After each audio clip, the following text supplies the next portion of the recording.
Hey, what's up? Jumbo Prey, aka Casino Crime here.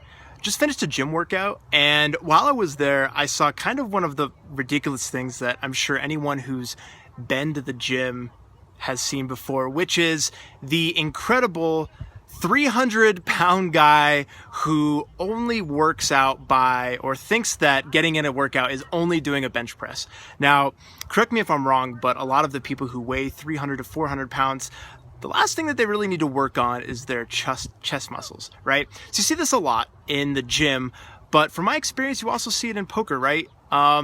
Just like the 400-pound guy on the bench knows that he needs to get in shape, he just kind of walks into the gym, sees something that he's familiar with, hops on the bench press and just starts pumping away, right?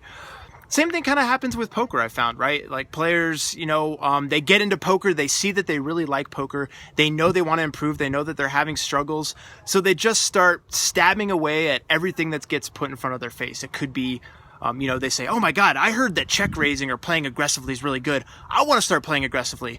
Oh my God, my non-showdown winnings, they look terrible. I need to improve my non-showdown winnings. Or, wow, I just got an advertisement for the newest poker software, like I better buy that right now. Or the newest video came out on my favorite training site, I need to watch that right now before I play one more session, because your mind's got you tricked to think that this is what's going to absolutely revolutionize your game. But because you're watching this video, I'm sure you want to learn how to improve at PLO as fast as possible. So what I'm going to give you is a few tips that have really worked for me and will allow you to filter through kind of all of the noise that's out there between poker training software, Skype groups, training sites, even though I'm a training site owner, just basically allow you to focus on exactly what's important, right? So the first tip I'll give you is the best thing that anyone can do for their game is identify their biggest weakness or the situation that makes them the most uncomfortable. Now, as I mentioned, a lot of people kind of approach their game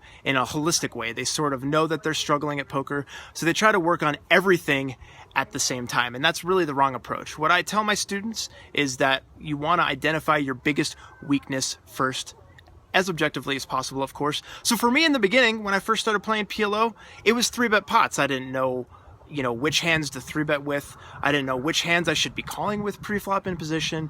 Hell, I didn't even know which hands I should be folding with.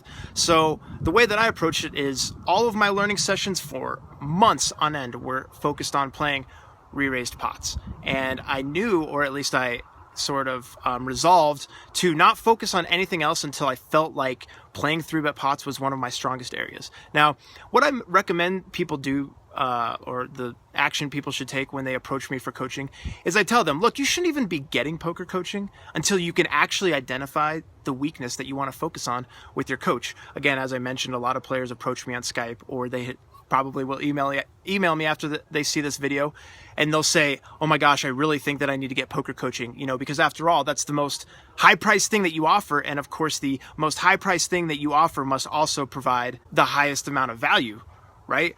Well, that's actually really not true. I really believe firmly, and it's just from an experience thing, that players shouldn't get a poker coach until they can hire that poker coach to plug that one big leak of theirs. So until then, you should do some more independent learning. You should be posting on forums. Join a Skype group with hopefully players that are better than you. And that would be my biggest tip: is focus on building out your weaknesses first. As hard as it is to sort of just approach all of the poker training or all of your these poker areas all at once, really identify your one biggest weakness and build out from there. Now, as you've seen in my product catalog, I have a variety of different products, including 3-Bet Mastery, which does focus on, which was, my biggest leak, which was playing 3-bet pots. But in general, I would say build on your weaknesses, turn them into strengths, and gradually, as you improve your weaknesses, your game will improve all on its own, right? So let me know if you have any questions.